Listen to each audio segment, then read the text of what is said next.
Hey everyone, this is Elenbaas from Nightlight Astrology, and today I am joined by my friend and colleague Chris Brennan of the Astrology podcast, and we're going to take some questions that I did a poll for. I did a poll on Instagram the other day, asking some questions that we could prepare for an interview with Chris, and you guys sent in a bunch of really good questions on the topic of fate and free will in ancient astrology. We've got a whole list of them.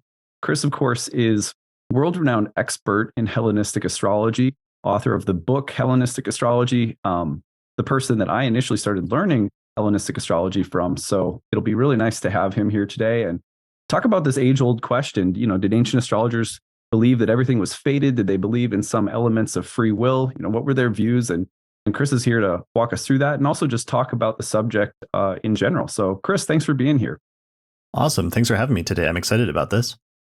Yeah, for sure. I've been on your astrology podcast a few times over the years, and it's been just really cool to see how massively popular the show has become and all of the really interesting guests and topics you cover. It's pretty much the number one reference that I have for students in my programs. If I'm like, hey, outside of class, what are some supplemental things you can check out? It's like, well, every episode of the astrology podcast to start with. So yeah, it's an easy place to send people.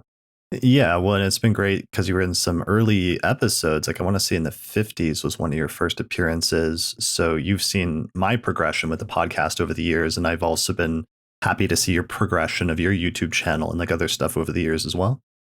Yeah, well, it was you and a few other astrologers who were launching into the podcast territory and YouTube territory that really, inspired me to get going with it. So yeah, a lot of mutual love and respect for each other's work.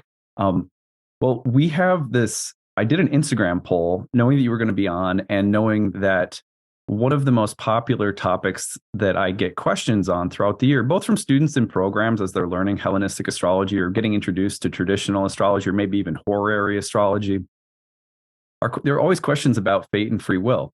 And when you read some of the Hellenistic texts, if people do that, they'll also read a style of delineation, or when the ancient astrologers are teaching the techniques, and just the language and the tone for some people can feel sort of fatalistic. And what I find really interesting is that there was this really it was actually pretty diverse. The ancient world wasn't just like there wasn't just one view about fate and free will.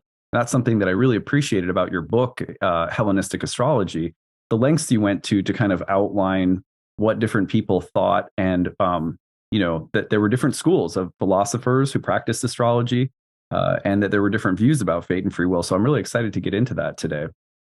Yeah, I mean, the ancient astrologers, we think of them as these remote, like people that must have been doing this occult, like obscure thing, but in reality, the astrological community back then was just as diverse to some extent as it is today, at least in terms of different views on the purpose or what you're supposed to be doing with astrology. And, a lot of the debates that they were having 2000 years ago are still debates that we're having today. So there's a lot that's relatable there once you get past some of the initial language and like cultural differences. Yeah. Yeah. Well, that's a great starting point.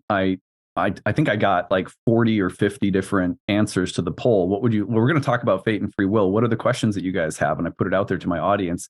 The number one question that was repeated in, different ways of phrasing the question, but it all was basically, were ancient astrologers fatalistic? Did they believe that every last element of life, down to the smallest details, were fated? Was that the predominant worldview?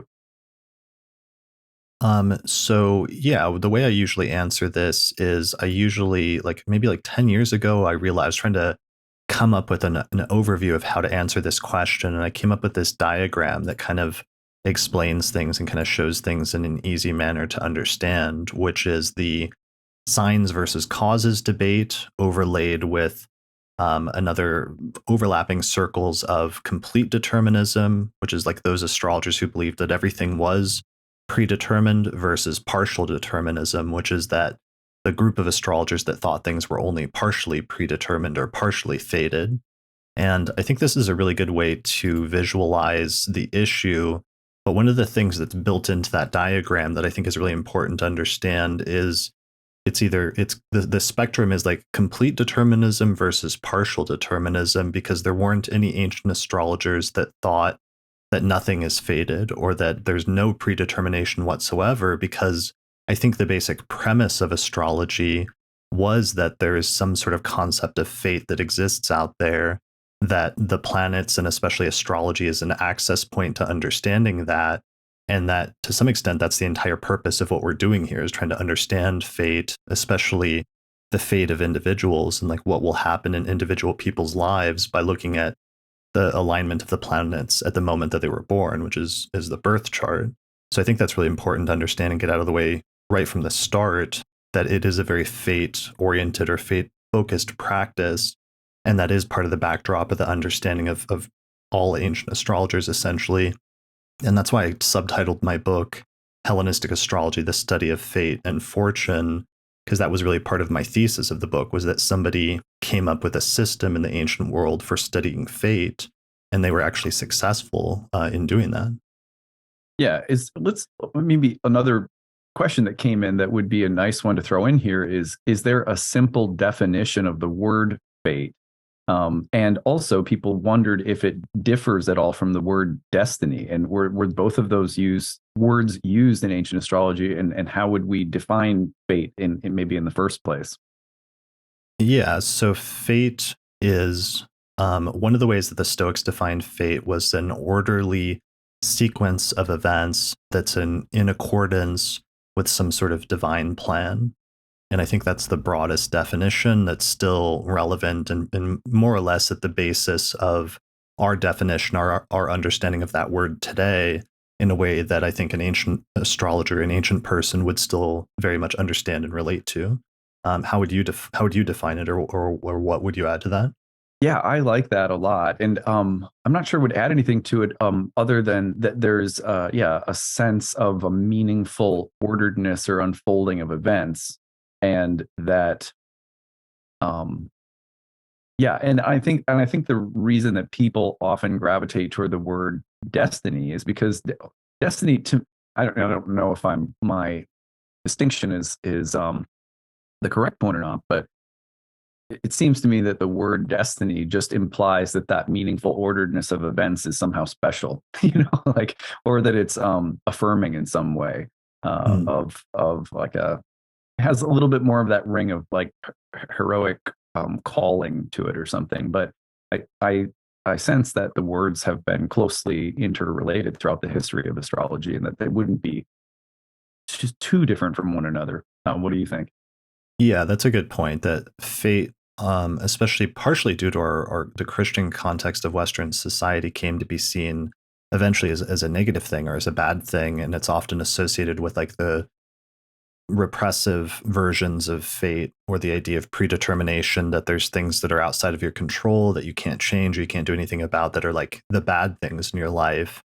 And that became a point of contention with Christianity, which was very free will oriented, against some of the tendencies towards fate orientation in ancient astrology. But there's also positive versions of fate, like, meeting the love of your life or the person that you'll spend the rest of your life with through a chance encounter, or, getting lucky and meeting somebody on a subway and that leading to a career change that makes you find your life's work or something like that, is like the positive version of the fate construct. And I do think we've used the term destiny in order to try to refer sometimes to that more positive version of fate or manifestations of fate, but it's still to me kind of like the same concept essentially. Yeah, yeah, that's exactly how I feel about it too. I'm wondering if we could go back to that diagram and I could ask you a few questions about it. Sure. Here it is. Such a nice diagram, and so It's, it's let's pretty see. it's pretty advanced in terms of my illustrator skills. So let's go through each one and maybe just so if someone were to look at the circle of complete determinism, could you give a brief definition of what that would look like? Yes, the complete determinism would be the astrologers in the ancient world who said that everything is predetermined. And this would be very much following in the Stoic line of thought, where Stoicism in the first and second century BC, as well as the first and second century AD, Stoicism was very popular, and it happened to coincide with the rise in popularity of astrology. And we don't know which one was first. We don't know if it's that Stoicism was popular, so then astrology became popular as well, or if it's because astrology was popular that Stoicism became popular at the same time. But regardless, the people that tend to fall in the complete determinism camp are the people that tend to align with Stoic philosophy that held that the entire universe was created as this meaningful sequence of events that unfolds from the beginning of time until the end of time, and that because it was created in this perfect way by this divine sort of creator person, which the universe is like an extension of, that everything is ultimately like perfect, but also it means that there's a perfect plan that's underlying everything, even the negative events in the world. So the astrologers on this category tended to believe that everything was predetermined and that the purpose of astrology was to study your future so that you knew what you had to accept, whether the good things or the bad things, and that you could then approach all events in your life with a greater sense of moderation and purpose and meaning by sort of understanding your life narrative ahead of time and being prepared for it ahead of time so it doesn't knock you off of your sort of spiritual path of trying to achieve moderation in all things.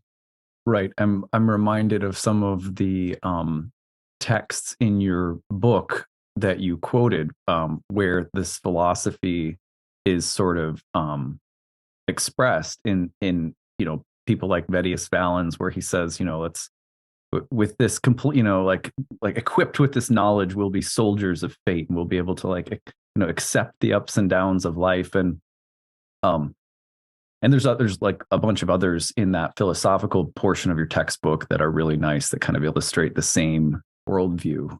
Let's accept our fate, and that somehow your happiness is uh, um, determined by how well you can kind of accept whatever your fate is. That's sort of like the meaning of happiness. Yeah, well, it's like this proposition that they're like, well, if all events are predetermined, let's say hypothetically, then the one thing that you can really control is your internal reaction to events. And to the extent that maybe some things happen, but you could take it one way or you could take it another way. And that ultimately it's going to be better for your soul in some sense if you try to adopt a greater sense of moderation and not getting too happy in the case of good things or too depressed in the case of bad things, but then instead just try to encounter all things with a greater sense of moderation. And I actually opened in the front of my book with a passage from Valens where he expresses like this very stoic sentiment like that. Um, it's a really famous passage in Valens, Vettius Valens, who lived around the middle of the second century in Alexandria, Egypt. And it says, those who engage in the prediction of the future and the truth, having acquired a soul that is free and not enslaved, do not think highly of fortune and do not devote themselves to hope, nor are they afraid of death, but instead they live their lives undaunted by disturbance, by training their souls to be confident, and neither rejoice excessively in the case of good, nor become depressed in the case of bad, but instead are content with whatever is present. Those who do not desire the impossible are capable of bearing that which is preordained through their own self-mastery, and being estranged from all pleasure or praise, they become established as soldiers of fate. So yeah, that is the more like, stoic and complete deterministic side of things, which really, goes back to a broader thing that we should talk about as just a fundamental, which is something I've always said, regardless of ancient astrology, with the concept of natal astrology and birth charts, built into that concept is some inherent notion that at least some events in our lives are predetermined.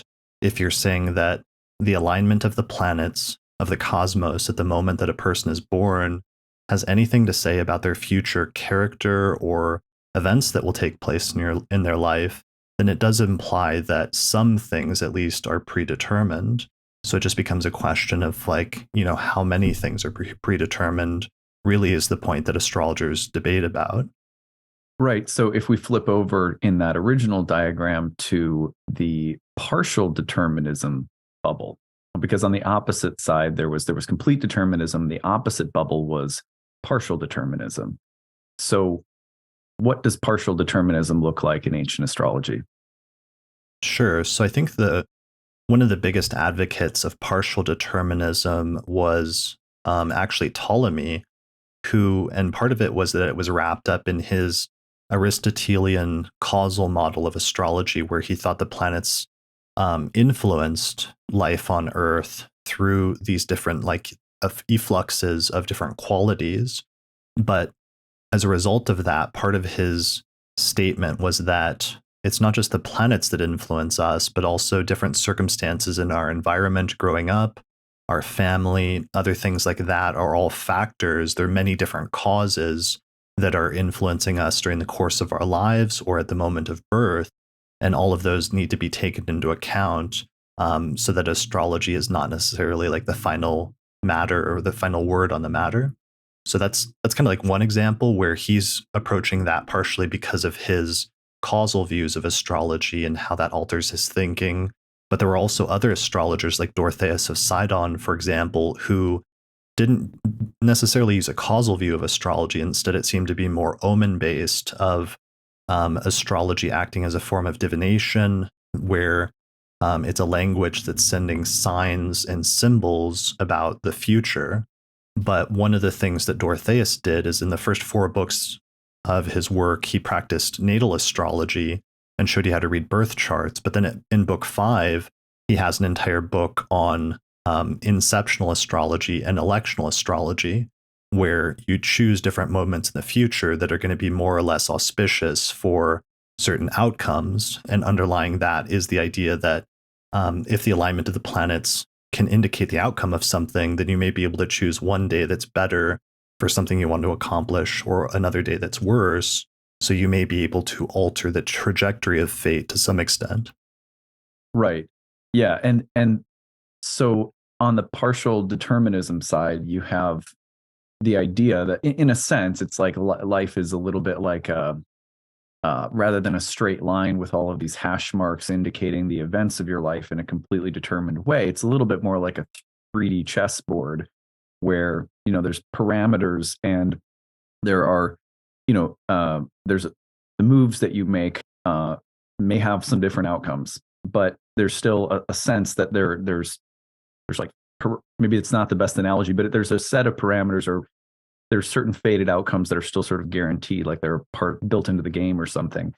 And then that kind of leads us into the other 2 bubbles about causes versus signs. So maybe we could flip into that really quick and just make sure people understand those 2.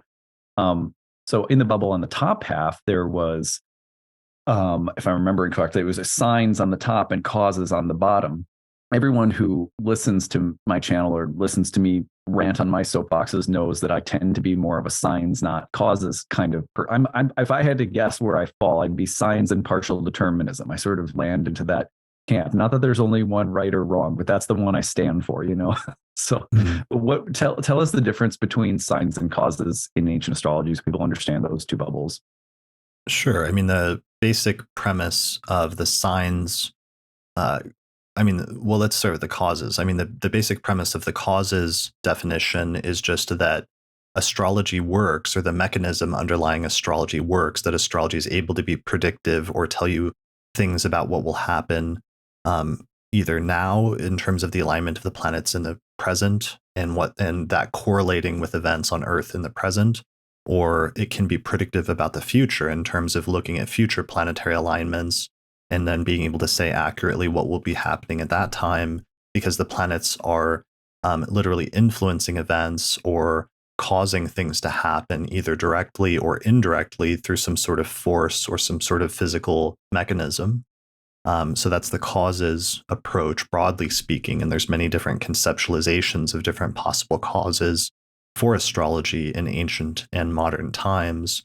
And then opposite to that is the sign-based approach, which is just, it just holds that the alignment of the planets just signals or indicates or acts as an omen of what will happen either in the present or the future, but it doesn't necessarily cause it. Sort of in the same way, the common analogy is that like a clock on the wall tells you that it's 11:57 a.m. right now, but it's not necessarily the cause of it being 11:57 right now. It's just reflecting something that is presently happening in reality. That's kind of the sign-based view of astrology. Yeah, I also use the example because lots of the people who watch this channel are also into tarot. And I say, it's with tarot, usually people don't make, now this is me coming from a sort of sign-based perspective, but they won't make the mistake of drawing the death card and let's say it indicates the loss of a job or maybe the death of a grandparent or something. And you don't make the mistake of thinking that the card is causing that. You think to yourself, well, the cause signifies or represents something that's happening. So that's another way of putting it. But that doesn't. By saying that, I don't mean to sit here and suggest that there may not be some really some causal dimension to astrology. I tend to lean in the direction of signs, not causes. But one thing that I'd be curious to hear about, there was this whole, people who are more familiar with your work had some questions about the overlap between these things. One person, and it was a kind of a long articulated thing, so I'm just condensing what this person wrote. So if you're listening, don't be offended. But it was basically like, when you're looking at something like the difference between a sign and a cause, they were wondering if a planet is a sign that's representing something, couldn't there be some kind of acausal explanation for how a sign is a sign, but also a cause, something like synchronicity they mentioned. And just a few questions that came in also, just wondering if you believe that synchronicity, Jung's synchronicity, has any role to play in the explanation about how astrology works in general, which is sort of like a whole can of worms, but I thought it was interesting. I'm curious to hear what you think. Yeah, I mean, I think that astrology originated as a form of divination in Mesopotamia, especially, and they were more focused on the sign-based view of things, like other forms of divination that we know of today, like tarot or the I Ching or what have you, where it makes more sense to conceptualize those as sending signs or omens of events or of things that you're asking about at the time and not necessarily causing them. It gets a little complicated, and I do think that one of the recurring themes with astrology is that ancient astrologers said that astrology was ruled by Mercury, by the planet Mercury. And one of the things that's unique about Mercury in ancient astrology is anytime there's a division between two seemingly opposite areas or opposing views, where you have like benefics versus malefics, or you have masculine versus feminine, or day versus night, Mercury always plays this role that's right in the middle, where it sort of straddles the boundary between those two things, and it always has one foot in each realm and can sort of go either way. And even though I tend to also, like you, conceptualize astrology more as working through signs and omens, I realize it's been in the back of my mind for several years now that as a mercurial art, that probably implies that when we're looking at a division like this, even though that part makes a lot of sense to us, that there may be some causal components to astrology that even if we can't fully articulate or understand them now, that may exist and may be out there, so that we shouldn't like completely shut the door to that entirely, which is something I have to keep reminding myself. Yeah. And I think this person was trying to get at, like, what if synchronicity was a way of explaining that there's some secret connection between causality and signs? And I thought that was a really smart observation or an idea. I also say sometimes to my students, because they'll say, well, I really feel the energies of the transits. And one of the things I've said is, well, you know, couldn't it be the case that, like, if you flip a tarot card, the tarot card could indicate different kinds of influences or energies or sensations or whatever we want to call them that you are actually feeling. And so the power of a sign to signify or represent different kinds of influences or causal forces doesn't seem it doesn't seem to be outside of the question. Like, why couldn't a planet represent something that you will actually feel? It's still representing it in the same way that the clock will represent can represent sunset and the transfer into the nocturnal space. And for most people, that's an actual feeling you get. So it seems to me that, yeah, like there's room for these things to be connected. It doesn't, when you say that something is a sign, it doesn't mean that there's no sense of there being energies that you can actually feel with astrology, even if the planets are still just representing those. It's a mysterious thing, but yeah, does that make sense? Yeah, for sure. And I think, synchronicity was the best modern attempt to bring back, or one of the best modern attempts to bring back the sign-based approach and reassert that after many centuries of astrology only being defined in a causal sense and having lost, a huge part of its origins and its original identity as, to some extent, a form of divination.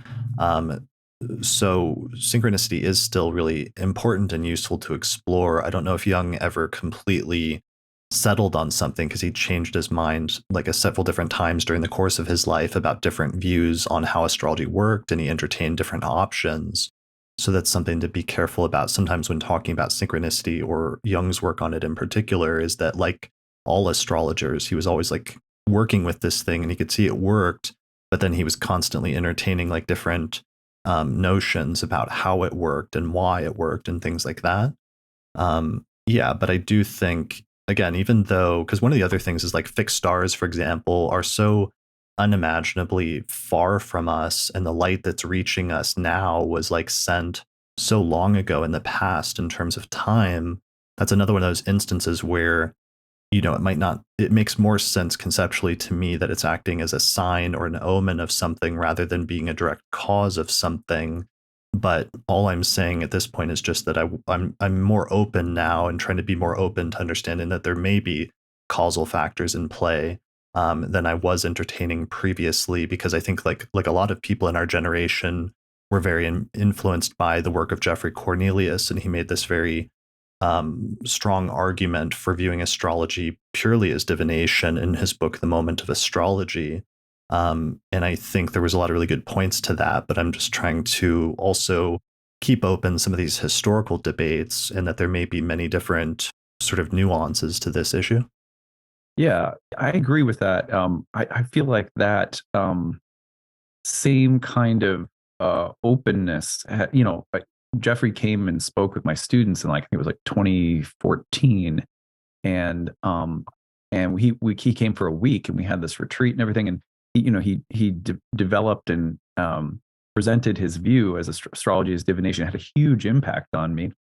But yeah, over the years, it's definitely it's important to stay open, and to and just to keep, as someone who works with students and clients all the time, just like you do, and people offering feedback. It's like there's a component to everyday astrological experience that you can't deny, that there's a feeling of an influence in the air, Mercury retrograde or Mars retrograde or something. And well, and even before that, just think back to like 2020 and all the outer planet energies that were happening, and just like none of us will ever forget, that Saturn Pluto conjunction at the beginning of the year in January, or later, like 6 months later, the Saturn Uranus, when Saturn went into Aquarius and the Saturn Uranus square. It's like we all began feeling that instability and that rebelliousness and that different sort of energies.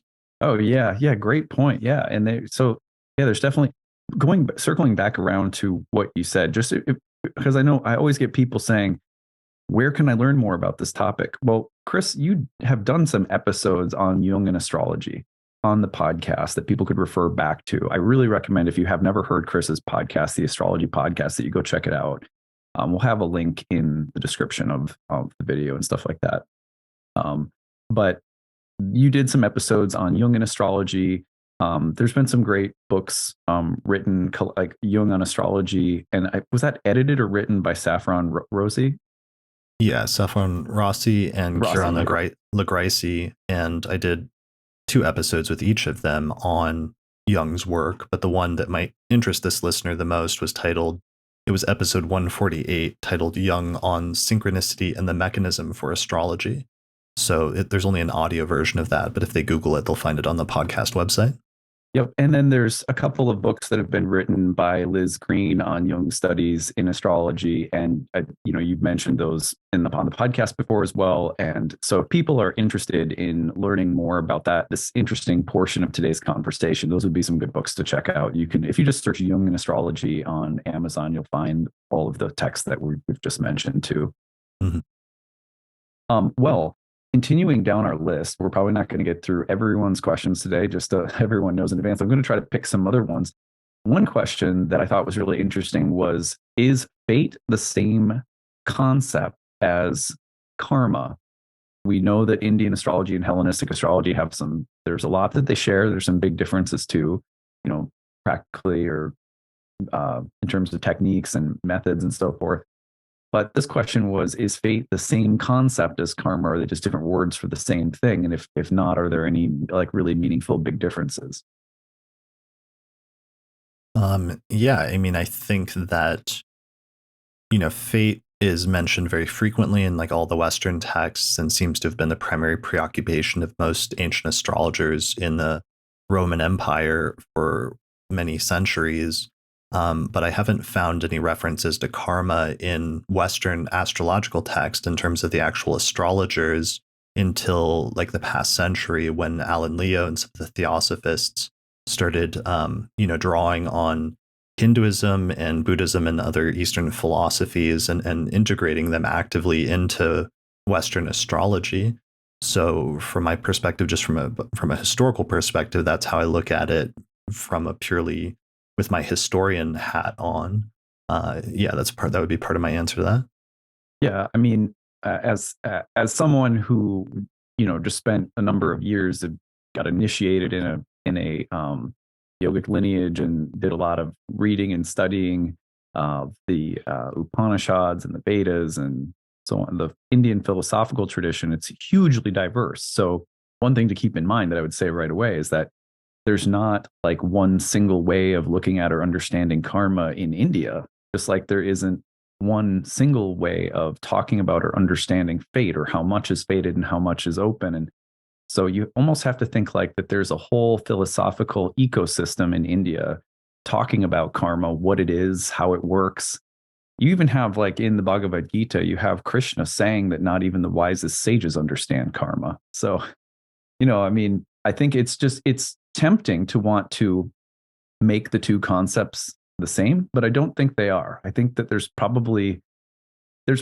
you see in Plato and other Western philosophical texts, the idea that the soul's actions somehow carry a meaning in terms of how it takes its next birth, that idea of the transmigration of the soul, and that somehow the soul's actions have repercussions in future lifetimes. But it's not, in my opinion, in the West, it's not as the whole idea about karma and transmigration of the soul is nowhere near as developed and sort of, you don't hear people talking about fate in ancient Western astrology as though it is the same exact thing that karma is.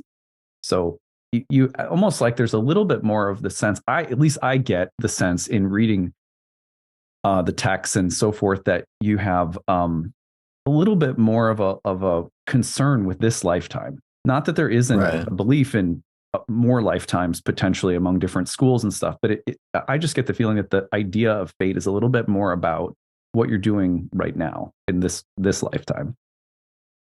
Yeah. I mean, they were entirely focused on this, and that the concept of fate was just in and of itself sort of applied to what is your role or what is the narrative of your story in this life. And the idea that astrology could help you figure that out.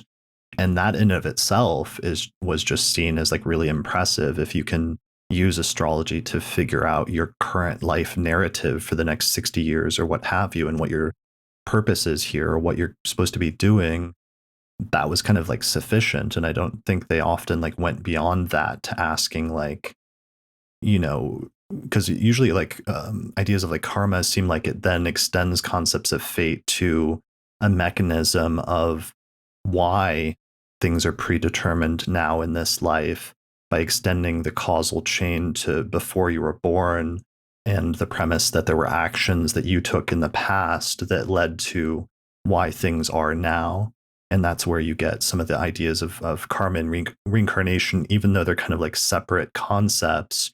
And I actually saw a poll recently that was kind of interesting from 2021 that said there was a much higher portion of people in modern India today that believed in karma, but there was a much smaller portion, comparatively or relatively speaking, that believed in reincarnation, which I thought that was interesting, that they're not necessarily always completely connected in people's minds necessarily, that they could be, some people that believe karma is a thing in the present life, but maybe don't believe that it extends over into past lives or something like that.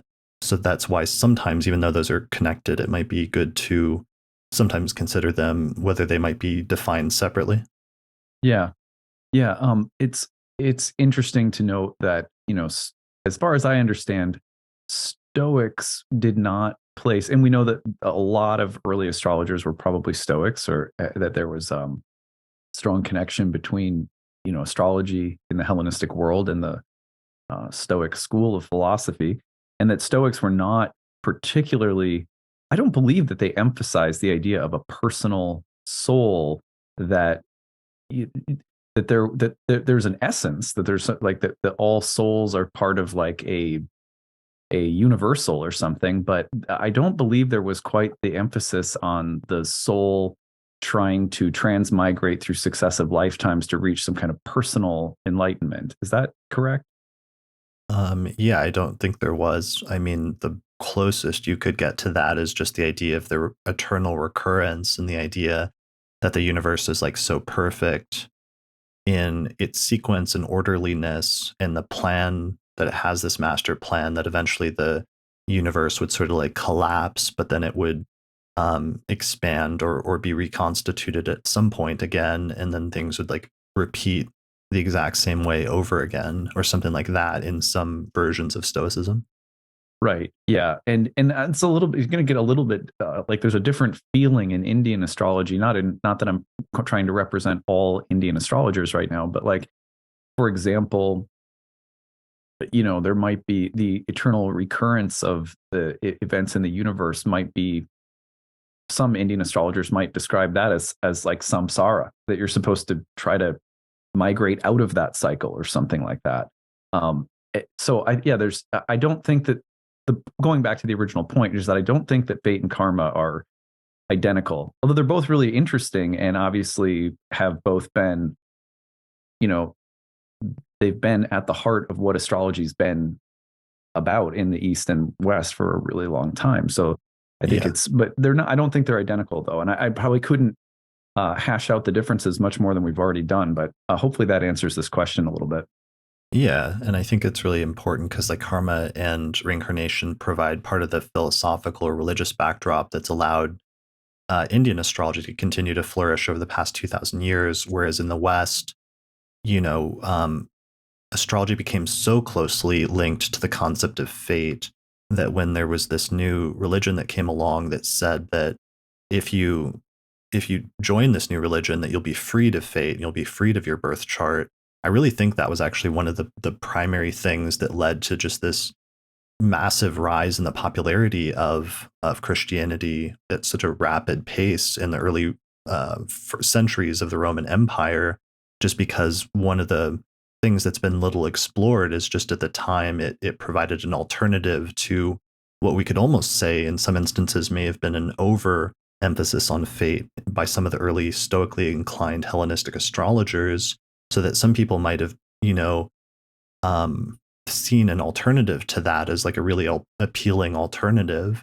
And I think that's something maybe to keep in mind in modern times, that with the revival of modern astrology, that's been useful because it's also emphasized the some of the good things about free will and about humanism, and at least having the experience of making choices doing things consciously, trying to improve ourselves, not adopting an overly fatalistic or defeatist attitude towards our birth chart, or just accepting things without trying our best to, manifest positive outcomes or outcomes that are more preferred.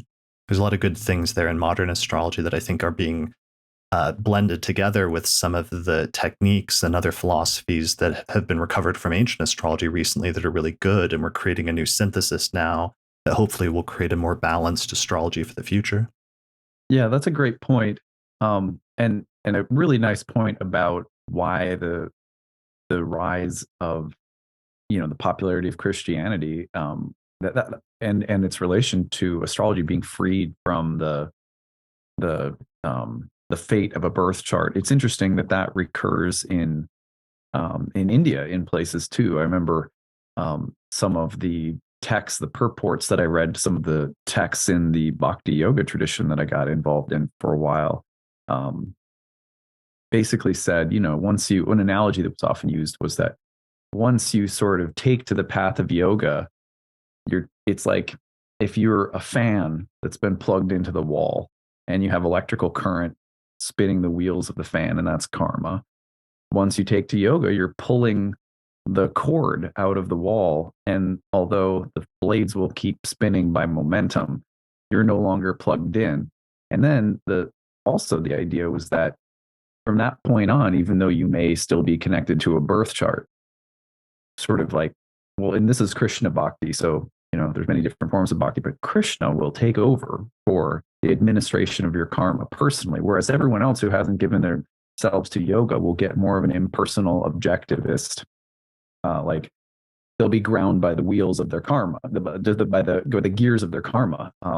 So I think that there's been different versions of that same idea that some kind of religious path can offer you salvation from the birth chart, which is interesting because, in that respect, it doesn't make it sound like the birth chart's a very, kind thing. It's, but what I find interesting is that, like you said, in one of the greatest features of modern astrology is really a way of looking at the birth chart as a kind of cooperative tool for self-reflection and personal growth. And so it's like astrology always has an answer, for its philosophical detractors. And it's very flexible in that regard. There was a question that came in along these lines that was asking, when astrology came about, speaking of the religions in the early Roman Empire and India and stuff like that, would we consider astrology to have been a religion? And if not, like, what was it? Yeah, again, it comes back to the mercurial, the hermetic nature of astrology, where astrology always straddled the line between science and religion, and it was neither wholly one nor the other. There was certainly like practitioners that would swing more towards one direction or emphasizing the other. Like, for example, Ptolemy was more of a scientist and a polymath, and he wrote major works in different fields of science, like geometry, optics, geography, astronomy, and also astrology. And so for him, astrology was partially just an extension of like an applied physics or something like that. But then there were other astrologers, certainly where astrology did have more religious undertones, especially as part of some of the Hermetic traditions, and astrologers like Valens or Firmicus, who treat astrology as this sort of secret knowledge that's meant to be passed down from teacher to student, imitating the Hermetic philosophical lineages that would pass gnosis or like revealed wisdom down from teacher to student for generations as part of these almost Platonic dialogues. And there were definitely some religious undertones there where they would ask you to swear an oath not to share the teachings with the unlearned or the uninitiated, so that it was almost as if it was part of like a mystery tradition that was just being passed along over the course of generations and wasn't meant for like general public consumption. And I think in that context, especially when you then also add in some of the undertones of fate and just the inherent nature of astrology that it naturally, if it works to the extent that it works, it naturally raises some spiritual and religious and philosophical questions about what is our meaning and purpose in the cosmos. And it kind of implies that we have more meaning or purpose than you might think otherwise, then it naturally does, have some religious or spiritual component to it. Yeah, that's a great point. There's a book that I read recently that reminds me of what you just said. It's a book by a Jungian. His name is Jason Smith, and he wrote a book called Religious but Not Religious. And the subtitle is Living a Symbolic Life. And it's a very, the text is like an embodiment of Hermes, and so yeah, I think I think that yeah, I've grown to appreciate that more and more, because one of the things that I can reflect on recently is like people again who watch my channel know this, but I grew up very religious, kid, a preacher's kid, and then yeah, just a lot of exploration of religion throughout my lifetime. Um, and one of the things that so recently I left a religious tradition that I was a part of, and I had taken an initiated name, as everyone knows, and kind of gone back to my birth name. And one of the things that I am so thankful for is that astrology had this weird way of perfectly sort of signifying and symbolizing the dive that I took into this religious experience, as well as very perfectly signifying the need to leave and go on. And so, what I think is really interesting is that astrology seems fundamentally open to and supportive of all manners of experiences. It has a way of reflecting all the different kinds of philosophies that are out there too. And so I think that's one of the things about astrology that's so unique, is that its symbolic power can kind of affirm and represent just about any kind of religion or philosophy, but it also doesn't have to get stuck in any of them, which I think is probably why it's so attractive to so many people. Yeah, for sure. That makes me think of a funny thing. Like some of the a couple of the most extreme astrology skeptics I know of. When I found their birth charts, they both had like Saturn in the ninth house in a night chart, and it was so funny because it was like the astrology itself was saying that you would not believe in astrology, and there's a funny kind of thing to that. Yeah, yeah, totally. I was like, well, it's like someone asked me, they're like, don't you feel like kind of adrift? Like you just set aside your religion, you must feel a little lost. And I was like, no, because Pluto in the ninth house opposing my sun in the third perfectly represented, my departure from this religious experience, which to me just filled me with a sense of trust in the journey of my life. And there's something about that, although I don't have any kind of religious affiliation at the moment, that felt like a kind of religious experience. I don't know how else to describe it. So I think that's the magic of astrology. There's another question along these lines that we're talking about here. Did ancient astrologers believe that your chart included a set of instructions or learning lessons that you were supposed to accomplish in order to evolve? Now, I'll say that like right away, that sort of in order to evolve piece, we could tack that on or leave that out. I think either way, is the birth chart like a set of instructions? Whether you believe it's a set of instructions that carries you on to future lifetimes or not, I think we've already established that sort of people debate that, but was there any sense in ancient astrology that the birth chart contained a set of learning lessons or instructions? Yeah, I mean the evolve part, it just goes back to the evolution part, and I don't think that was a component in ancient astrology, at least, because they were very much just focused on the wonder of being able to cast a chart and look at astrology and be able to say things about a person's entire life and what some of the main beats of a person's life are, or what some of the main chapters of a person's life are and main subjects. And that in of itself is just like really impressive. And sometimes when people want more than that, or they want astrology to be more, to do more than that, I kind of think of like that meme of like Maximus from Gladiator when he's like, in the arena, and he's like, are you not entertained by, being able to predict like all these, things about what will happen in a person's future, like from the moment they were born until they're 60 or 90 years old. Like that's already pretty impressive. People, let's take that, for what it is. But otherwise, the chart itself, yeah, I mean, some of the basic placements, especially, and that's a reorientation when you're getting into ancient astrology, is that instead of looking at all the placements as being active for the entire duration of the life, sometimes some of those placements will just indicate like a single specific event that will happen at some point in your life that will come to characterize, if somebody was to write a biography about your life, that they would write at some point a chapter about the time that that one thing happened. And sometimes that's sufficient. And it doesn't have to be something that's continually present and continually manifesting in the same way in order for it to be relevant. It just has to sometimes tell you something that will be significant and defining about a person's life. And sometimes that's what the birth chart does in some areas.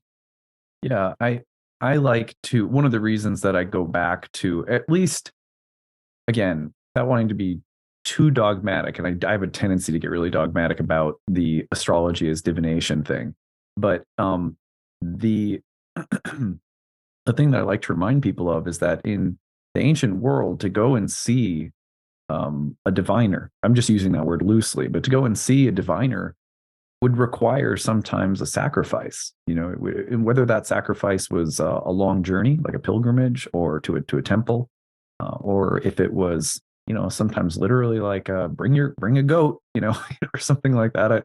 But like a Beyond Meat burger or something in a modern context, I think would be the yeah. Yeah, exactly. Sorry, don't piss off PETA on my YouTube Sure. channel. But yeah, so I mean, it's I think one of the things that we forget is that because we have the software at our disposal, because we have daily astrological content, because we have scrolling, we're always scrolling. There's a and some of that's really cool. Like I'm not at all trying to like uh, so those are there are benefits to all those things, but um, because of that, it's also easy to want astrology to be like a something that it's like we get overstimulated by it, or we don't know how to unplug from it.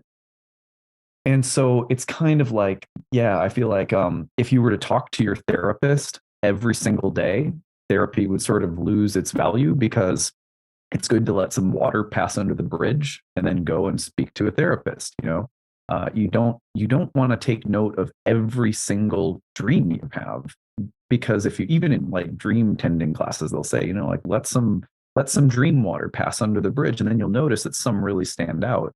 And I think that there's an art to like letting a lot of things pass in life, and then noticing that some things stand out. And when the things really stand out, experiences or events, to use astrology to help us understand them, or to use astrology to prepare us for a period of time where it's likely that some events are going to stand out.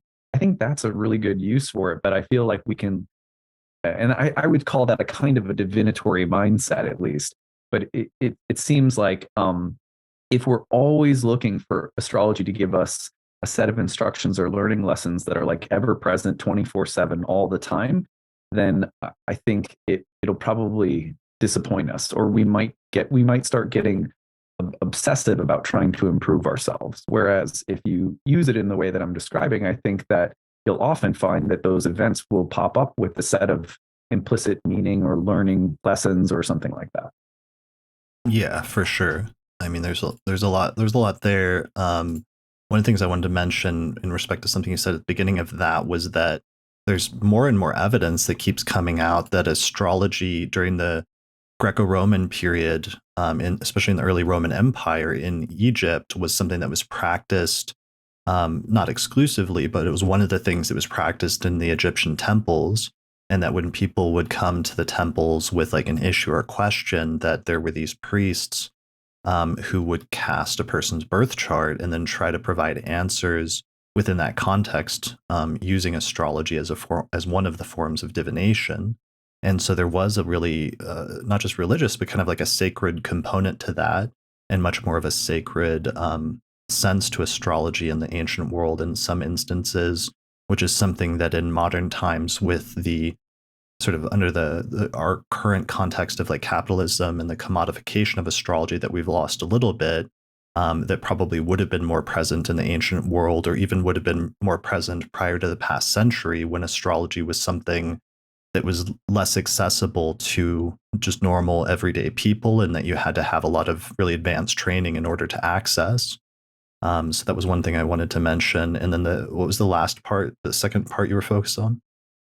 Um, just that if we are using like using astrology a little bit more selectively, Mhm. then I think that there are astrology seems to have, Oh yeah, just like the frequency. yeah, and it seems to provide us with lessons, and that life through astrology can feel like it's giving you some instructions or lessons. But I think that it's really important, and just in my personal point of view, that we not look at astrology like, well, your chart has this set of lessons that you have to learn, but more like as you relate to your life through the lens of your birth chart, you'll find that one of the ways in which it speaks or feeds back to you is that it provides you with a set of what you maybe are meant to learn within the context of something you're experiencing. But it seems that for it to do that, you have to make sure that you're not like obsessing over it like it's a set of instructions.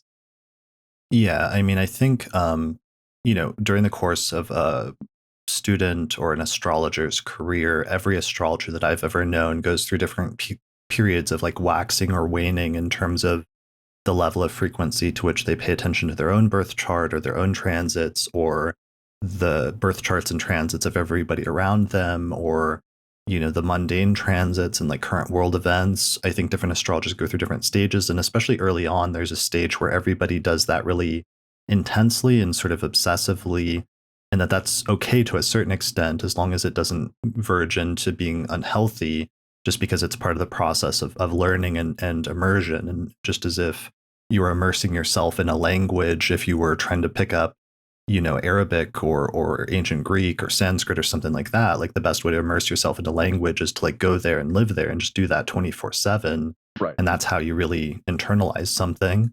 But there can definitely be an unhealthy version of that.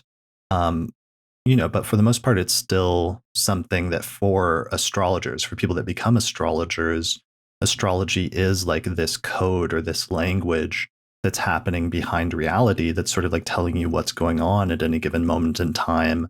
And sometimes it tells you things that are important piece of information that may be contrary to what you initially think about events, but then later it will turn out to be true, which is a recurring surprise that I often have, even having experienced that like hundreds of times. I'm always sort of impressed by when my experience of something, of events, is one way and I expect things to go one way, but the astrology is telling me there's something else going on here and it's going to go a different way, that the astrology often ends up being true.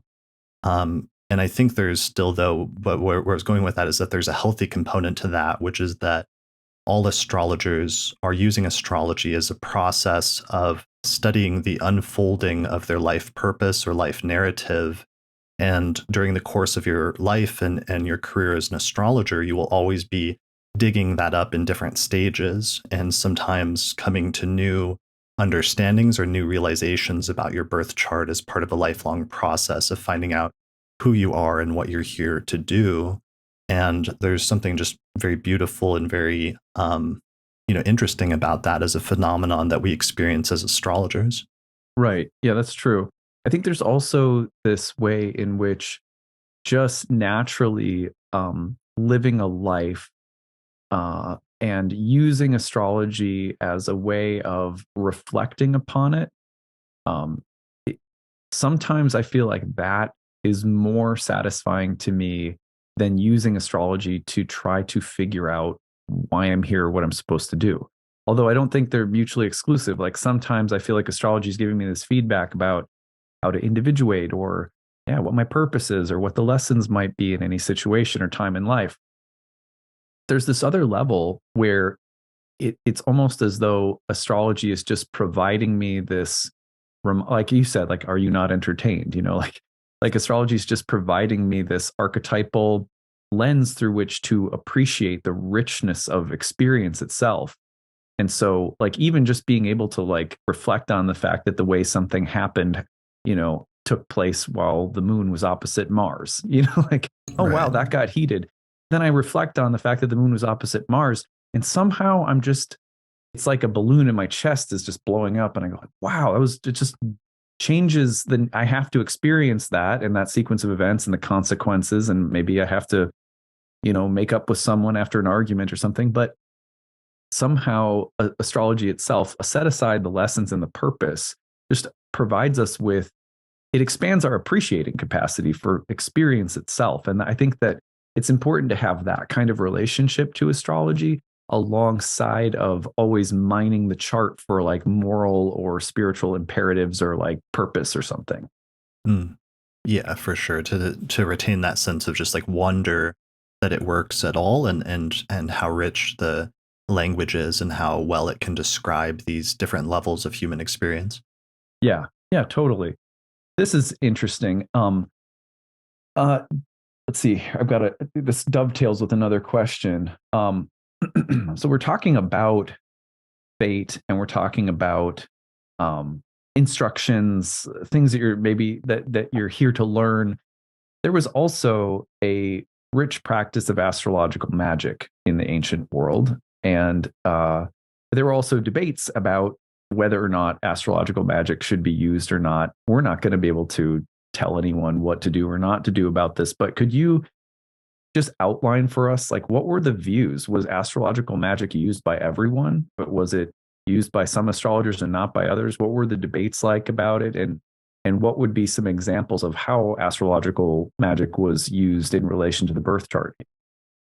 Yeah, I mean, I think there was a tension in the Hellenistic tradition in the Greco-Roman period between some of the astrologers that were more stoically inclined, who thought that the purpose of astrology was to learn your fate so that you knew what things you needed to accept in the future and wouldn't be blindsided by stuff. And I think that's really important to emphasize because it's the one philosophical principle or precept that just gets repeated amongst almost every astrologer, so that it must have been like this commonly agreed upon like thing of like, that's what we're doing with astrology, or that's one of the primary purposes, whether you're fully deterministic or even just partially deterministic, that there's some element where you're trying to learn the future to know what you have to accept. And but then there were other traditions, going back to Mesopotamia, even because astrology in Mesopotamia in like 1000 BCE, they would do it for the city or the state, but then sometimes they would do it for the purpose of then figuring out what propitiation rituals would then need to be used in order to ward off any negative things. Or sometimes they'd try to get, cute with it and do things like the substitute king ritual, where it's like, if there's a negative omen for the king, then let's switch out the king for like a week or two until that passes, and then we'll put the king back in, and different stuff like that. So there was clearly a pre-existing tradition that had some magical notions of finding out the future so that you can try to avoid it, almost as a form of like time travel or something like that, and of working with time in order to manipulate or control it. And I think that came back and continued into the Hellenistic tradition, where there was this separate magical tradition that said the purpose is to learn your fate in order to know how to change it or how to alter it, and that through different magical means you might be able to do this. And I found this one really amazing text from, I think, this 3rd or 4th century alchemist named Zosimus, who preserves some passages from these 2 astrological texts that were debating about this. And one of them was attributed to Hermes Trismegistus, and the other was attributed to Zoroaster. And the Hermes text, interestingly, is the one that's arguing for more of a Stoic position on fate that aligns more with authors like Valens, where it's saying you learn the future in order to learn what you have to accept. And that's the purpose of astrology. And then you have this Zoroaster text that's saying that you can learn your future, your fate through astrology, but then you can do certain magical things in order to attempt to avoid or mitigate certain things. So I think this was a debate that was happening in the ancient world with different astrologers on different sides, or at least coming from different perspectives. Yeah, it's students ask me about that all the time. And I think it's for each individual to explore. And it's not a black and white thing either. And just kind of going into another question that was asked was, do either of you practice or use astrological magic? And if so, to like what extent, why or why not? I thought, okay, well, um, I can speak to this personally. And then Chris, if you want to answer, you can. You can also decline. But I said, my answer is, so I tend to be a little bit more, I'm like, I read the Tao Te Ching and the I Ching, and I tend to be a little bit more about learning how to align. It's like, I would say if there's any kind of magic in my practice, it's an alignment based practice. It's sort of like using the astrology as a way of helping me maybe reflect upon if it's the right time to do something or not, or maybe figuring out how to adjust my approach within something I'm doing. So I feel like there's a sense of trying to align myself with the right time or the right season or the right moment, or to use the planets as a kind of feedback to walk the Tao, walk the path, be in some kind of cosmic harmony or something. You could call that, I guess, a kind of magic. But it's probably a little bit closer for me to that sense of just like sort of not trying to assert my will or manipulate anything so much. But I can say that by the same token, I spent about a decade of my life working with ayahuasca. Working with ayahuasca is definitely like a plant medicine that's helping in, one way of describing is that you're using it to try to remediate things that you're dealing with psychologically, or if you want to call it, you're karmically or something. So, and my wife and I teach a program that we just started called Roots and Spheres, which is a monthly moon circle where we track the astrology for the month, but we also diet a plant teacher that we feel like could help us to find that right alignment within every lunar cycle. So I think I'm guessing that there probably have been a lot of astrologers throughout history like this, where there may have been go pick your herbal medicine under this side of the moon, in this sign, or, you use this herbal medicine for this kind of ailment, but while still broadly speaking, trying to walk a path of acceptance rather than, willful domination or manipulation of astrological energies. But I don't think it's so. My point being is that I don't think it's been black and white. I don't think it's like, well, either you just sit back and passively accept every last thing, and there's no practice of any kind, no magical remediation or anything, or it's like, you're making an amulet every day to try and manipulate every last thing. So I'm guessing that a lot of practitioners throughout astrological history have sort of fallen in the middle someplace. Do you want to take a swing at this question, Chris? Yeah, there's so much there. And I like what you said. I mean, one of the things to be aware of that comes through really clear in some of the Stoic philosophers is sometimes we conceptualize fate as like this external thing of like our circumstances. But in the Stoic philosophical tradition, it's like your fate is not just your external circumstances, but also your internal circumstances of like who you are, like what your character traits are, what your proclivities towards certain actions are, your temperament, and different things like that, so that it's not just an external notion of fate, but even the notion sometimes that some of your actions and your choices might be predetermined as well. And sometimes that shows up in certain techniques like zodiac releasing in the Hellenistic tradition, where especially zodiac releasing from a lot of spirit is very much keyed in with the actions that you'll take in order to find your career and accomplish what you're supposed to do here in terms of the actualization of your will and your internal potential. And it's kind of startling sometimes to see that technique objectively lining up very well sometimes with you making important decisions that came not as a result of external circumstances, but sometimes as a result of internal choices that we make, that we have the experience of as being completely free will choices. So there gets a little bit of trickiness there in terms of internal versus external fate, and the potential that it's not just your external circumstances that may be subject to fate, but there could be some internal things there as well. But that being said, it's like I I do use one electional astrology very frequently, which I think I had a conversation with Austin Coppock a few years ago in like late 2019, I think, on astrology and magic. And that sort of changed my views a little bit, made me realize a little bit more that electional astrology really is almost kind of like magic, because when you're using electional astrology, you're really trying to, at the very least, alter the trajectory of things and put things on a better path or a better course that's more in alignment with the outcome that you would like to see happen. And that's very much what people that are involved in astrological magic or just magic in general are trying to do as well. And it is kind of magical in a way to the extent that it works. The electional astrology can sometimes allow you to change things or to make things work out in a way that matches your goal or your desired outcome. And that does, I think that's the area of astrology that gives you the greatest sense of like free will and the ability to alter or control things for the better, out of anything.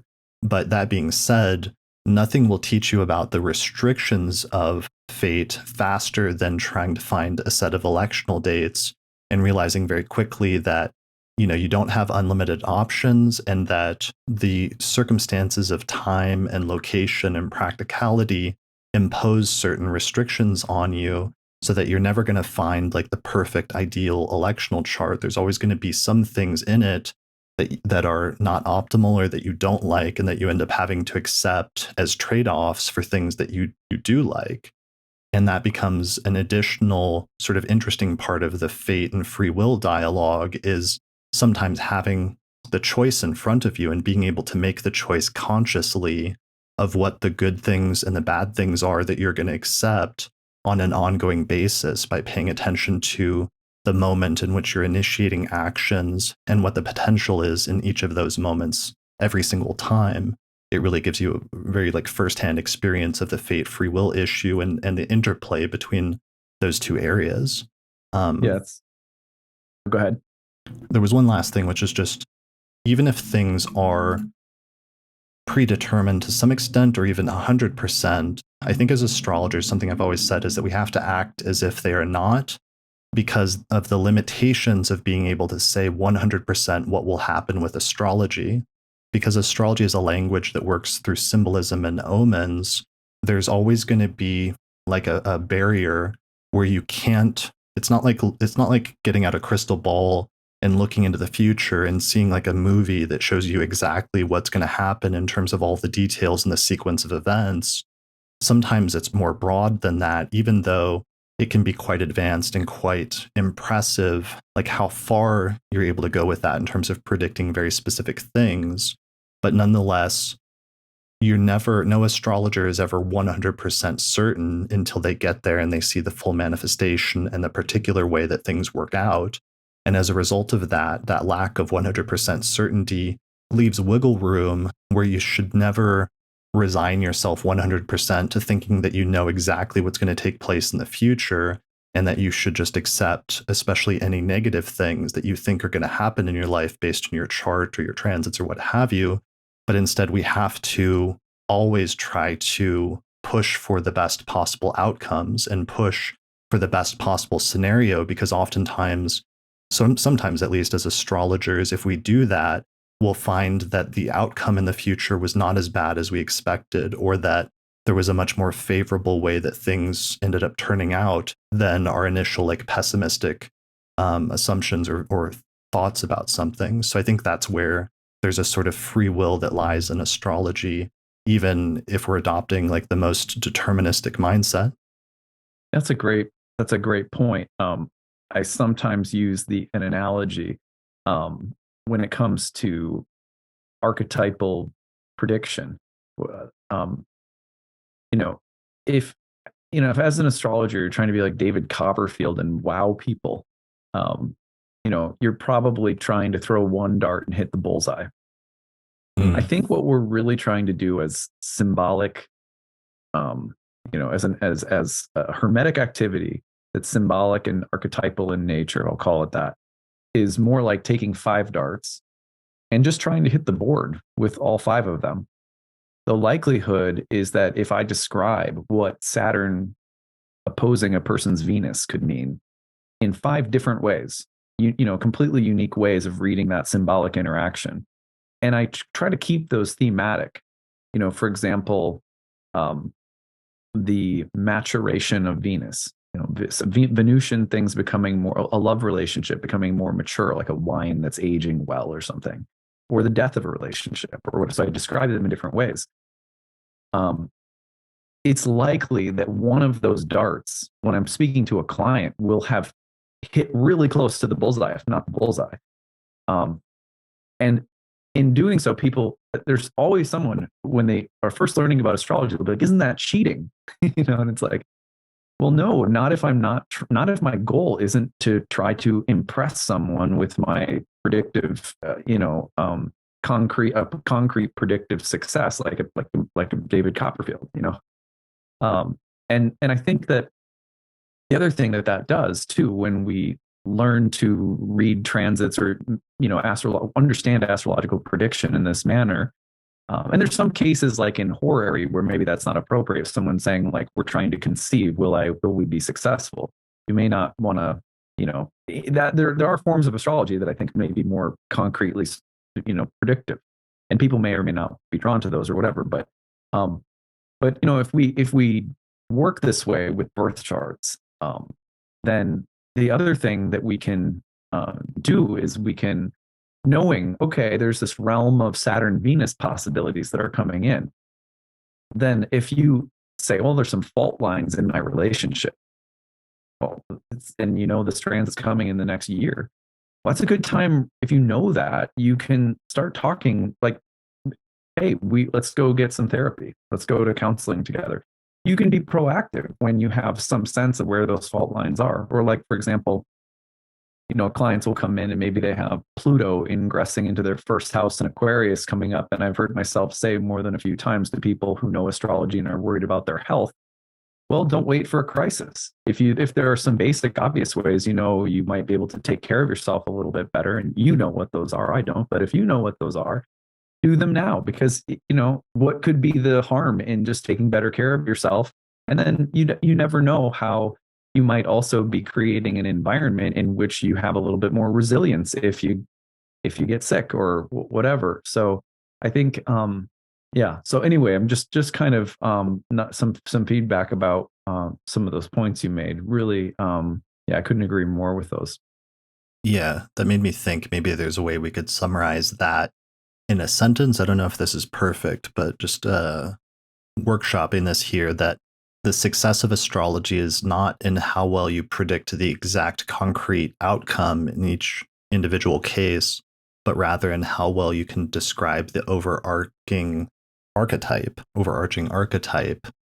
Because really, astrology, as you said, and as Richard Harness says, astrology is archetypally predictive, and that it shows you the archetype that you can describe, which is like the overarching umbrella symbolism. And then there's going to be many individual ways that symbolism can manifest in specific ways, and that you can access the archetype, but sometimes it's harder to get a bullseye on the specific individual manifestation because of how many different factors are involved in doing that. But again, it goes back to that thing where if you can describe the archetype, it's still going to A, be accurate, and B, be really impressive that you can do that at all. Because realistically, if we step outside of our astrologer bubble for a minute, that shouldn't work. Like we shouldn't be able to describe archetypally like what's going to happen in the future based on the alignment of the planets, in the present, the past, or the future. That just from an objective, like scientific, modern, like materialist standpoint, like shouldn't work. And there's many people that assume before they've actually learned astrology or studied things like transits that it just doesn't work. However, one of our recurring experiences that every astrologer has is just this sense of astonishment and wonder that it does actually work, and then trying to see how far you can go with it and how close to making it a sort of predictive science you can get in terms of predicting specifics. And we take that as far as we can go. But one of the things that I do sometimes is like provide delineations for each placement I'll do 3 delineations where I'll say, here's the archetype, and I'll try to describe the archetype as broadly as I can of a specific combination. Let's say Venus conjunct Saturn, and I'll say, here's one positive way that this could manifest in a specific circumstance in your life.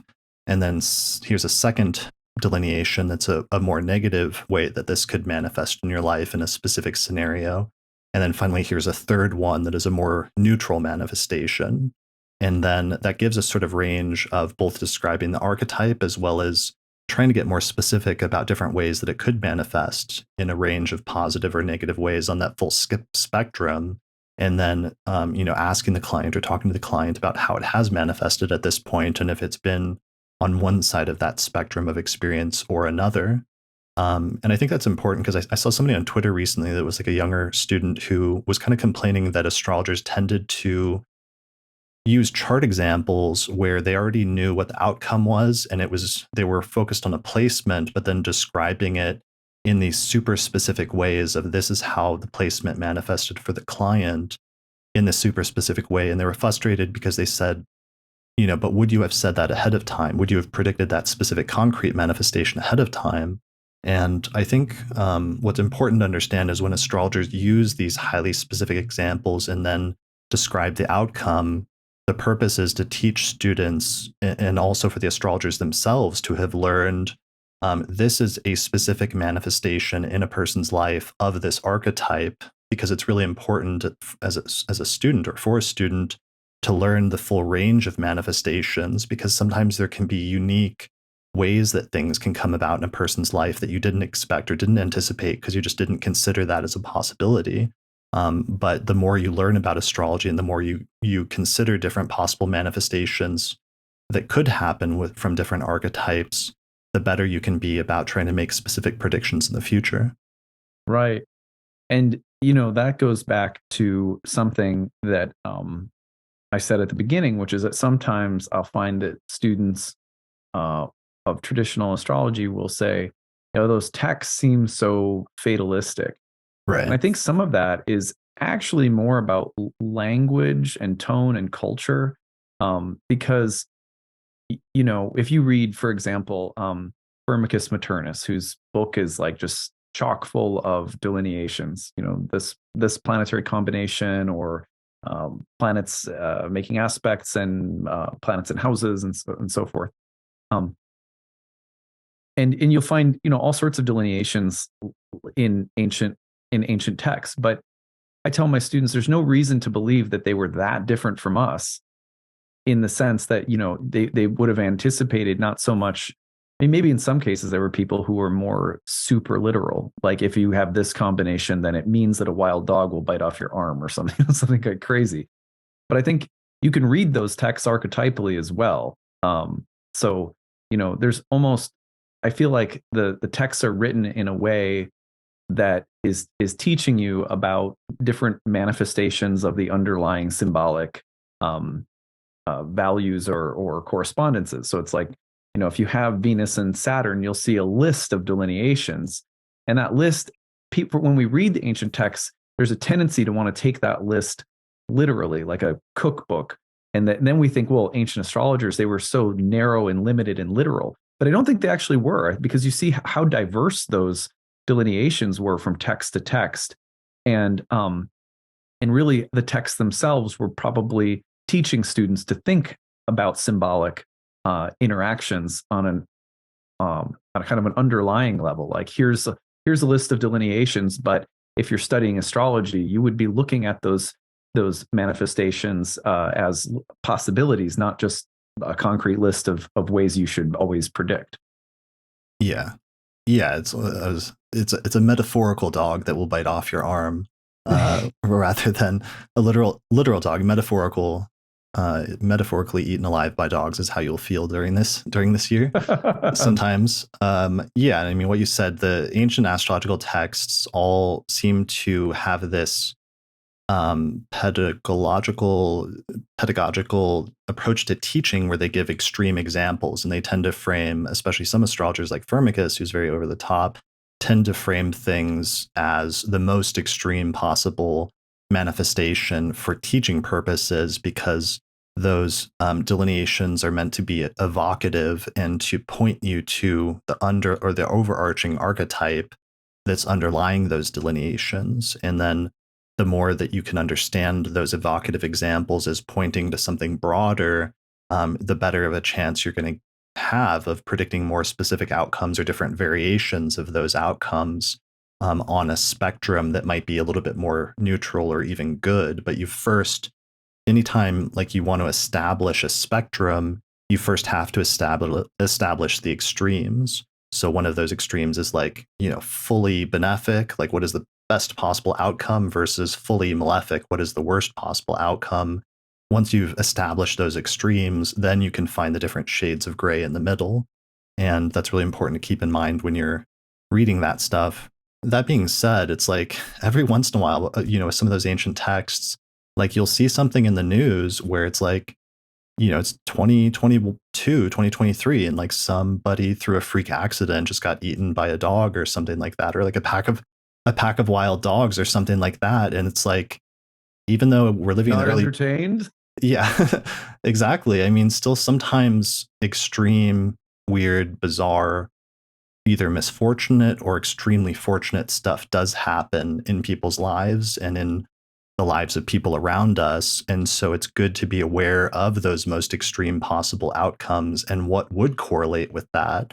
Like I'm constantly fascinated by like on Reddit, there's different subreddits where people post their stories and just like these extreme like experience, these extreme human stories of human experience of extremely positive or extremely negative scenarios that happen in real people's lives. And then just my impulse as an astrologer to see what correlated with that so I can understand better what that looks like in a chart, and then can be able to talk to people better. If it's a client, for example, if they have something that's just in the neighborhood or the ballpark of that extreme experience, even if it's in a much more not neutral, but let's say, lower level version of the same thing. Yeah. Yeah. I think, yeah, in my main point, going back to the start of this conversation was, the ancient texts are not. Sometimes people will think, well, we're more symbolic and archetypal now, right? And they were just literal and fatalistic then. And I hope in today what we've shown is that there was actually a lot of nuance in the way that ancient astrologers looked at fate, free will, the interaction between the two, magic, elections, or this kind of stoic acceptance. And there was this really interesting cauldron of ideas. And also that texts themselves, although some of that there can be extremes, that these texts were meant to teach people symbolic thinking, which was not limited to the scope of the delineations in the text itself. So yeah, I think we've established that pretty well.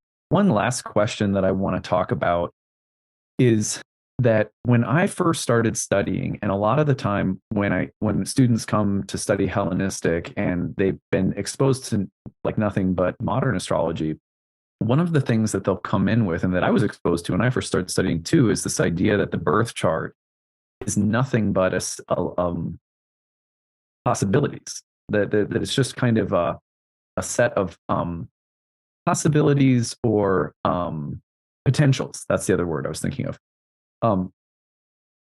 In what we're talking about with the archetypal combinations, it can almost sound like what we're saying is that, well, it's total potential. When Saturn's going to come and conjoin Venus in your birth chart, that's just there's just a mandala of possibilities and potentialities.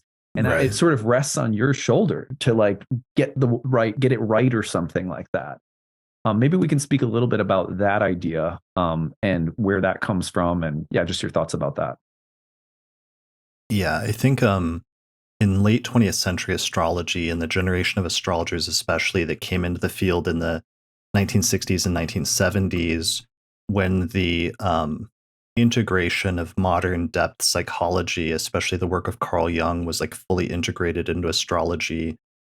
In the generation that took up Rudyard's work, especially with astrologers like Liz Green and Howard Sisportis and other actually a whole group of modern astrologers, because they were integrating counseling dynamics into astrology, they were so concerned about and so worried about not doing harm psychologically to people by instilling them with false fears or scenarios, other things like that, that would sort of like disturb their mental state, that they almost went too far in presenting an almost like Pollyanna type view of every possible placement, which to a certain extent that was good, that they sort of talked us down as a tradition from some of the worst case things, like always considering Saturn to be negative, which it wasn't necessarily even in traditional astrology, or always interpreting certain things as extremely negative.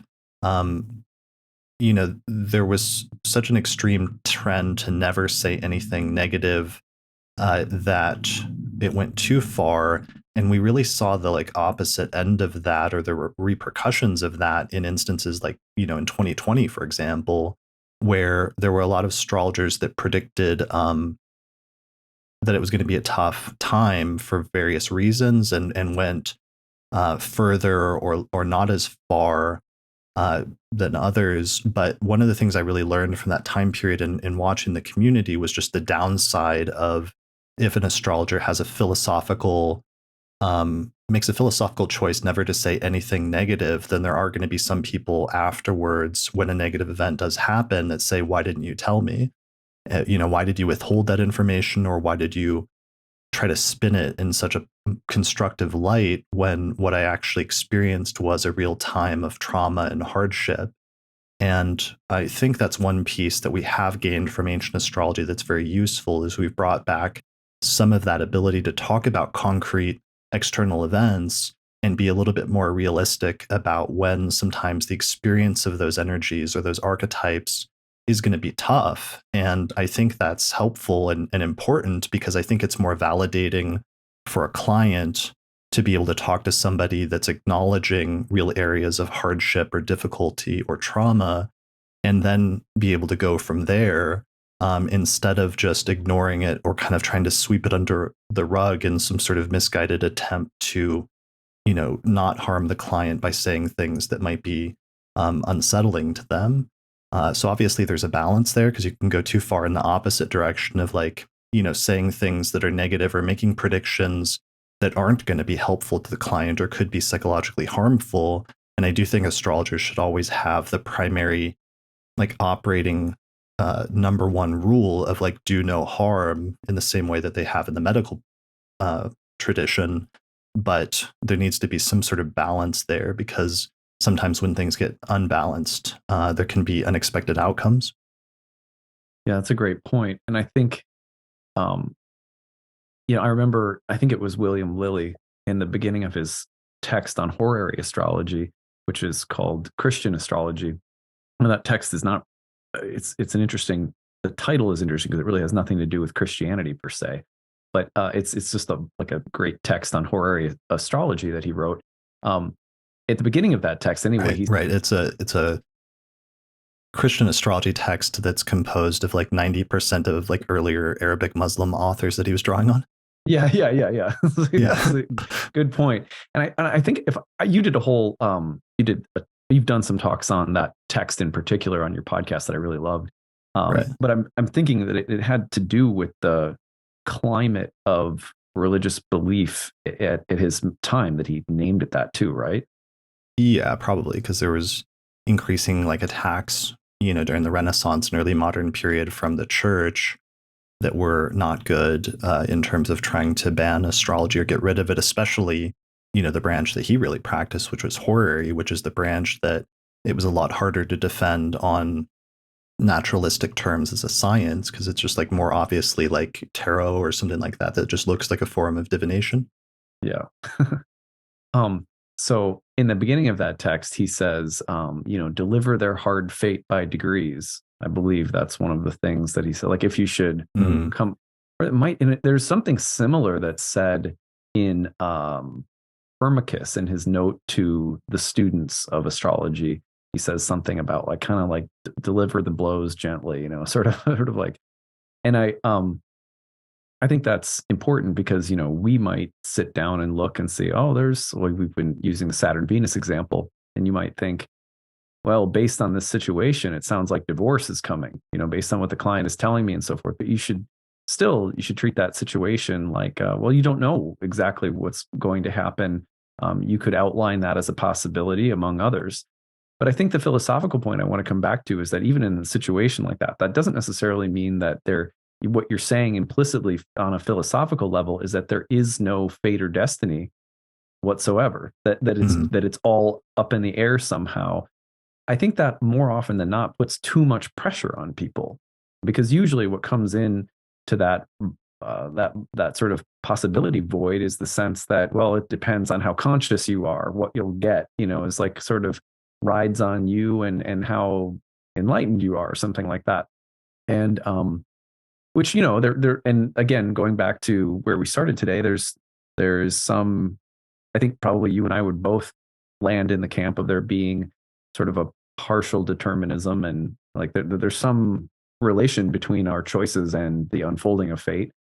But again, just because we may not be able to say exactly what is going to happen, or we have an archetypal realm of possibilities to work in, is not the same thing as saying that the future is only possible and open and completely just potentiality.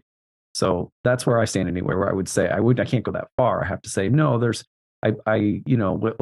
like Hermes, I'm interested in some kind of relationship between that sense of possibility, potential, choice, and the very real sense that fate exists. Again, otherwise, I'm not sure how astrology would have come about in the first place. And I think we have to take seriously what the ancient philosophers and authors were saying, which is that this is a study of fate.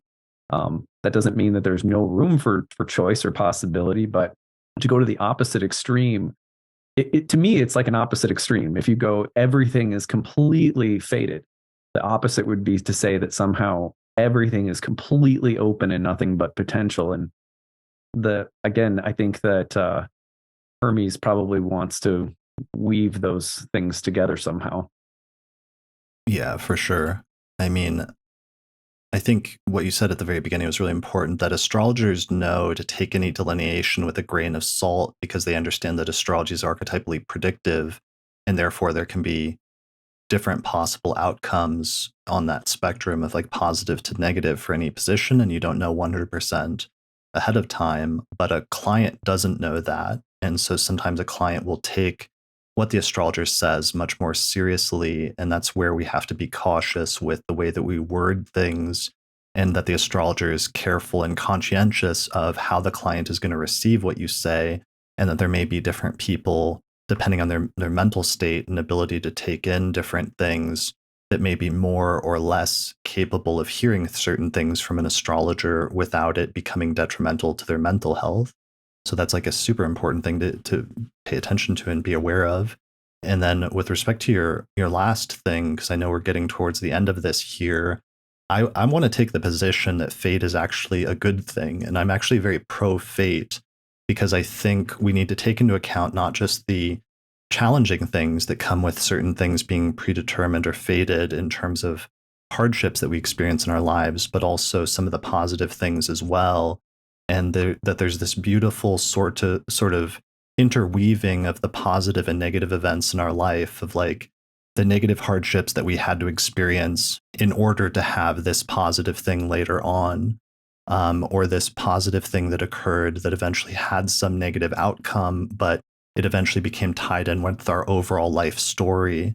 And sometimes when people look back and think of some of those things, they realize once they get to a certain point in their life, when things have evened out a little bit, that they wouldn't go back and change it necessarily, or they wouldn't trade it, because if they got rid of some of the hard things, then some of the positive things that they were able to achieve later wouldn't have happened. And so it's part of this entire calculus that you have to add up of all of the totality of events in your life that created your life story and who you are and what you've accomplished and how far you've come. And all of that is tied in with this notion of fate as being the sequence of events according to some meaningful or purposeful sequence, essentially, because the opposite of that we have to contrast is the modern materialistic sort of skeptical notion of everything just being chaos and that we're in a meaningless and purposeless universe where like the earth is just like this rock that's floating around in space with like a speck of like mold on it of life that just sprouted out of nowhere, but otherwise there's no purpose for any of our lives, and we just have to like make the best out of it, out of whatever time we have floating around on this rock aimlessly in space. I think that astrology and its connection with the concept of fate and its ability to access this realm of existence of fate, where it can demonstrate that fate exists, one of the most important religious or spiritual or philosophical things about that implications is that it implies that our lives are not random or meaningless, but that each of us has some sort of life story or narrative that runs throughout our lives and all of the events within it, and that it also interconnects us with the lives of many other people around us in our family unit, in our city unit, in our generational unit, and even down through human history, through the past and all the way through the future. And to me, there's something that's incredibly beautiful about that, where I see that as a positive thing, a net positive thing, even if it has some negative things implicit, but ultimately that it's something beautiful and interesting and inspiring rather than something that's like negative or oppressive. Yeah. Oh, so nicely said. Such a nice way to wrap up our talk today, I think. Um, yeah, I don't have anything to add. I couldn't have said it better myself. That was so wonderfully put. I hope that today's conversation for everyone listening has been enlightening. We had, far more questions than we could possibly get to, but I tried to capture, the essence of a lot of questions that were very similar in nature and bring them to this conversation today. It's a real treat to have had you here, Chris. One thing that I'll add as a kind of funny little anecdote is that, of all of the clients that I work with, the people that I find have the that want the most concrete, specific information are often the students of astrology. Mm.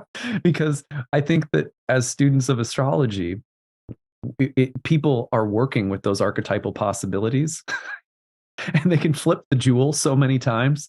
And Mm. they're like, oh, could you just help me make sense of like this Venus Saturn transit? Like, well, what the heck of all the possibilities? Like, well, which one should I be really looking for here? Whereas Yeah. I find that, people who come in who don't know astrology, who aren't into it at all, they're so much more satisfied, I've found in general, with like archetypal specificity. Mm. So that's just a funny irony. Yeah. Well, I mean, we're all astrologers. We want to see how far we can take it.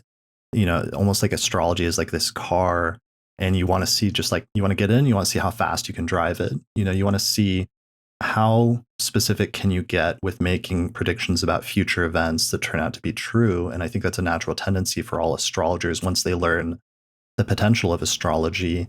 And that's okay, because all of us are constantly exploring and trying to figure that out. And I think, as astrology continues to progress, we'll continue to find both different areas where astrology can do things that are surprising. And that's been one of the great things about the revival of ancient astrology, is finding some of the Time Lord systems and finding different techniques in astrology that can do things that we didn't think were possible in 20th century astrology, that was less predictive in its orientation, but then also at the same time acknowledging and recognizing some of its limits is very important as part of that conversation as well. And I hope that we can find a right balance between those two things and making room for those two things without going too far in one direction or another. Yeah, that's really nicely said. Well, again, thank you so much for coming and speaking today. This was really fun, and I hope that everyone who listened to this will have had some good things to think about. No doubt there'll be more questions, I'm sure, that come up. Maybe we'll have to get together again and do a part 2 or talk again about these subjects at some point in the future. So thank you, Chris, so much for being my guest today. Really, really good to see you and talk to you. Yeah, thanks a lot for having me, and this was fun, and it's been great to see both of, like we said at the beginning, the work that we've been doing in our different spheres and the way that that sort of complements each other in terms of our both of our work on Hellenistic astrology and ancient astrology in general, and just raising the public awareness of some of that great work on ancient astrology that's been happening and the different courses that we teach and everything else. Yeah, well, I certainly wouldn't be here without all of the work that you did to blaze the trail and all the good work you continue to do. I want to make sure that there's is there anything that I can point people to other than the astrology podcast, which is where people can listen to all of your great work and maybe become a patron and things like that. But anything else that you would like to tell people about? Sure. Yeah. Just my podcast. I put out 4 episodes a month at theastrologypodcast.com, as well as the YouTube channel for that. And then my book, Hellenistic Astrology, The Study of Fate and Fortune, where I tried to write the first comprehensive overview of ancient astrology in modern times. And then I teach an online course at theastrologyschool.com on Hellenistic astrology that just has over 100 hours of video lectures on different aspects of ancient astrology, and especially gets into the practice and the techniques of looking at birth charts and making predictions. Awesome. Yeah, if people want to find your book, is it better to go on your website or Amazon? What do you suggest? Yeah, I always joke that it's available in fine bookstores everywhere, but it's really something you just get on Amazon or any online astrology book retailer. Yeah, I couldn't recommend it more highly. It's one of the textbooks that I use in my own course, and I think that like if you're going to study Hellenistic astrology and you're looking for a starting point, Chris's class, his book, fantastic places to study. Of course, you can also check out my classes at nightlightastrology.com. Really, so glad again to have you here, Chris, and let's look forward to doing some more collaborative work down the road. For sure. Thank you so much.